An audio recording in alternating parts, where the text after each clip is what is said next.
Hi friends, this is Rammohan. Welcome to my YouTube channel. ఈరోజు నేను చెప్పబోయేది ఒక సినిమా రివ్యూ గురించి మీకు చెప్తాను నాకు అనిపించింది. సినిమా రివ్యూ అంటే ఎందుకంటానంటే, ఆ సినిమా చూసిన తర్వాత ఖచ్చితంగా ఈ సినిమా గురించి 10 మందికి తెలియాలి అనిపించింది నాకు.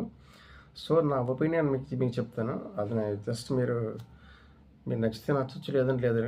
కానీ సినిమా అది ఖచ్చితంగా చూడాల్సిన సినిమా.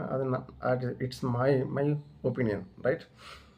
నెక్స్ట్ ఇప్పుడు చెప్పబోయేది ఏంటంటే, సుందరకాండ సినిమా మొన్న ఆల్రెడీ చూశాను. నేను సుందరకాండ సినిమా ఆల్రెడీ చూశాను, కానీ ఈ రివ్యూ చేద్దాం అనుకుంటున్నాను. కానీ ఎప్పుడు కూడా మనకి అంత టైం దొరకట్లేదు, తర్వాత మనకు కూడా అనిపించట్లేదు. కానీ ఒక మంచి సినిమా, ఒక మంచి కాన్సెప్ట్. తర్వాత ఏంటంటే, ఒక చిన్న సినిమా అయినా సరే ఫ్యామిలీ అంతా ఈ మధ్యలో వచ్చిన సినిమాలు అన్నిటికంటే ఖచ్చితంగా మన ఫ్యామిలీతో చూసి ఖచ్చితంగా కడపబ్బ నవ్వుకునే సినిమా. ఇంకొక విషయం ఏంటంటే, కనీసం సినిమాలు ఎక్కడ కూడా మనకు అసలు ఎందుకు వచ్చామరా బాబు అని ఎక్కడ కనీసం ఒక సీన్ కూడా అనిపించదు. సినిమా చాలా బాగుంటుంది. కాకపోతే ఒక డిఫరెంట్ కాన్సెప్ట్, అది దానికి కన్సిడర్ చేస్తే ఓకే అనమాట. లేదంటే దీంట్లో ఇలాగుంది చిన్న క్లైమాక్స్లో చిన్నది అనిపిస్తుంది తప్ప ఓవరాల్గా సినిమా అంతా కూడా చాలా బాగుంటుంది. సుందరకాండ మూవీ ఆల్రెడీ సినిమా చూశాను. నెక్స్ట్ ఇప్పుడు నటినట్లు నాకు తెలుసు, నారా రోహిత్ గారు, తర్వాత కొత్త అమ్మాయి అందులో నటించారు, తర్వాత శ్రీదేవి గారు, తర్వాత వాసుకి గారు ఉన్నారు. నెక్స్ట్ మన లెజెండ్ యాక్టర్ నరేష్ గారు ఉన్నారు. నెక్స్ట్ సినిమాలో మోస్ట్ ఎంటర్టైన్మెంట్ ఎవరంటే సత్య గారి కామెంట్ కూడా సినిమాలో చాలా బాగుంటుంది. ఆయనతో పాటుగా అభినవ్ గారు కూడా సినిమాలో చేశారు. ఆయన సినిమాలో జస్ట్ హీరో ఫ్రెండ్ రోల్. కానీ సత్య గారి క్యారెక్టర్ మాత్రం అసలు ఆయన పంచ్లు కానీ కామెడీ కానీ సినిమాకి అసలు హైలైట్ అనమాట. నెక్స్ట్ సాంగ్స్ విషయానికి వస్తే, సాంగ్స్ అన్నీ కూడా ఏదో కావాలని పెట్టినట్టు ఉండవు, ఏవి కూడా మనకి ఉండవు. ఎందుకంటే ఆ సీన్కి ఖచ్చితంగా ఆ సాంగ్ సింక్ అవుద్ది, ఆ రేంజ్లో ఉంటుంది అనమాట సినిమా. ఆ సినిమా మొత్తం సాంగ్స్ అన్నీ కూడా ఆల్మోస్ట్ సాంగ్స్ అన్నీ కూడా కలిగి ఉంటాయి. సినిమాకి ఒక ప్లస్ పాయింట్ ఏంటంటే మ్యూజిక్. తర్వాత సినిమా ఎందుకు నేను చూడమని చెప్తాను పదే అంటే, సినిమాలో మెయిన్ హైలైట్ అసలు డైలాగ్స్ అనమాట. మరి మాటలు చాలా బాగా రాశారనమాట. ప్రతి డైలాగ్ కూడా చాలా బాగా మనకి ఆలోచిస్తుంది. అందులో నాకు ఒక డైలాగ్ ఇప్పుడు కూడా గుర్తుంది. చెప్పడం లేదంటే చెప్పలేక కాదు, చెప్తే వచ్చే ప్రాబ్లమ్స్ మనం ఫేస్ చేయలేక అని ఒక డైలాగ్ ఉంటుంది అనమాట. హీరో చెప్తాడు. నెక్స్ట్ లెవెల్ అనమాట. అలాంటి డైలాగ్స్ సినిమాలో చాలా ఉన్నాయి.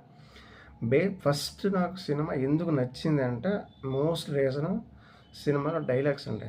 డైలాగ్స్ మాత్రం సినిమాలో చాలా బాగుంటాయి, బాగా రాస్తారు డైలాగ్స్ మాత్రం. తర్వాత సాంగ్స్ కూడా బాగుంటాయి. మెయిన్ స్టోరీ కూడా ఒక డిఫరెంట్ కాన్సెప్ట్. అది మనకి స్పాయిలర్ అవుతుంది అని మనం చెప్తే కానీ, కాకపోతే ఏంటంటే అది చెప్పకూడదు. మీరు ఆ సినిమా చూస్తేనే మీకు అర్థమవుతుంది అనమాట. మెయిన్ ఆ టెంప్లెట్ అనేది మనకి అర్థమవుతుంది. ఏ టెంప్లెట్తో చాలా సినిమాలు వచ్చాయి, కానీ అంతే బాగా ఎక్కువ ఏజ్లో అనమాట.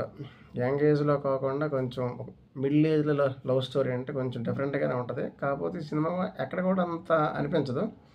లాస్ట్ విషయానికి వస్తే ఏంటంటే, అదే ఈ కూతురు తల్లి కూడా సేమ్ ఉంటారు. అది మనం అది చెప్పకూడదు, సినిమాలో చూస్తే మీకు అర్థమవుతుంది అనమాట. కాకపోతే మొత్తం వాళ్ళ క్యారెక్టర్స్ పరంగా అందరూ కూడా బాగా చేశారు. ఒకటి ఇంకా ఆల్మోస్ట్ ఇంకంతే. ఇంకా మొత్తం సినిమా అంతా కూడా ఫస్ట్ నుంచి కూడా కామెడీగానే పోతుంటుంది. ఒక డీసెంట్ లవ్ స్టోరీ అనమాట. ఒక ఫీల్ గుడ్ మూవీ చూసినందుకు మన ఫీల్ వస్తుంది అనమాట. ఒక లవ్ స్టోరీ కొంచెం ఫ్రెష్గానే ఉంటుంది. ఒక డిఫరెంట్ కాన్సెప్ట్తో సినిమా తీసుకొచ్చారు. సినిమా మాత్రం ఫీల్ గుడ్ లవ్ స్టోరీ ఒకటి ఫస్ట్ పాయింట్. మనం సినిమా చూడగానే మనకి అర్థమవుతుంది. తర్వాత ఇంకా విషయం ఏంటంటే, సినిమాలో డైలాగ్స్ ఉన్నాయి. డైలాగ్స్ మాత్రం అసలు ఇంకా ఎక్సలెంట్. సినిమా డైలాగ్స్ చాలా, ప్రతి డైలాగ్ కూడా మనకి ఆలోచించేస్తాం అనమాట. మనం ఆ డైలాగ్ విన్నా కానీ మనం ఖచ్చితంగా మనం దాన్ని ఆలోచిస్తాం. డైలాగ్ బాగా చెప్పారా, డైలాగ్ మనం బాగా రాశారా అనిపిస్తుంది అనమాట మనం చూసినప్పుడు. తర్వాత మెయిన్ ఈ రెండు, ఒకటి సాంగ్స్, తర్వాత మ్యూజిక్, తర్వాత డైలాగ్స్, తర్వాత యాక్టింగ్ కూడా అందరిది కూడా ఓవరాల్ బాగానే ఉంటుంది. సినిమాకి ఎంతవరకు కావాలో అంతవరకు చేశారనమాట. నరేష్ గారు కానీ, సత్య గారు కానీ, అభినవ్ కానీ, రోహిత్ గారు కానీ, హీరోయిన్ కూడా బాగా కొత్త అమ్మాయినా సరే ఆ కొత్త అమ్మాయి ఫీలింగ్ కూడా ఎక్కడ ఉండదు అనమాట. కొన్ని ఎక్స్‌ప్రెషన్ మాత్రం చాలా బాగా ఇచ్చింది ఆవిడ. నెక్స్ట్ వాసుకి గారు, శ్రీదేవి గారు బాగానే చేశారు. ఇంకా అందరూ క్యారెక్టర్ పరంగా ఎవరి క్యారెక్టర్ పరంగా అందరూ కూడా బాగా చేశారు. అది అయిపోయింది. నెక్స్ట్ స్టోరీలో మనకి కొంచెం వీక్ అనిపిస్తది. ఏదంటే ఒక డిఫరెంట్ అనమాట. ఒక డిఫరెంట్ కాన్సెప్ట్. మనం దాన్ని ప్రయోగం అనుకోవాలి. కాకపోతే సినిమాలో మనం అన్ని లాజిక్‌లు వెతకూడదు కాబట్టి, సినిమా మనం థియేటర్‌కి వెళ్ళిన తర్వాత 2½ అవర్స్ మనం ఎంటర్‌టైన్ చేశారా లేదా అన్నదే మనకి ఇంపార్టెంట్. ఖచ్చితంగా మనం ఎంజాయ్ చేస్తాం ఫ్యామిలీతో పాటుగా. సింగిల్‌గా కాకుండా ఫ్యామిలీతో పాటుగా మనం వెళ్ళి చూడొచ్చనమాట సినిమాని. అది సినిమాలో ఉన్న మెయిన్ మనకి ప్లస్ పాయింట్. ఎందుకు నేను చెప్తానంటే సినిమాలో చాలా చాలా బాగా తీశారు. కొత్త డైరెక్టర్ అయినా కానీ బాగా తీశాడనమాట వెంకటేష్. సినిమా మాత్రం చాలా బాగా తీశాడు. ఇంకా అందులో తిరిగి ఉండదు.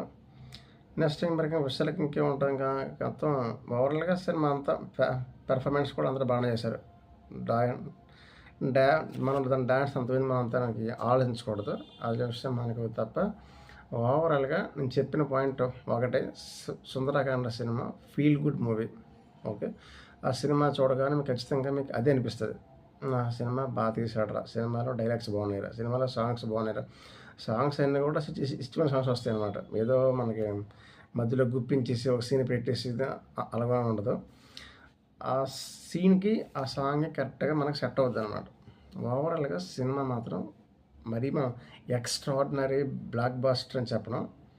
కాకపోతే వీకెండ్లో ఫ్యామిలీతో పాటుగా వెళ్ళి హ్యాపీగా ఖచ్చితంగా హ్యాపీగా చూసి రావచ్చు cinema. That's my review. Thank you.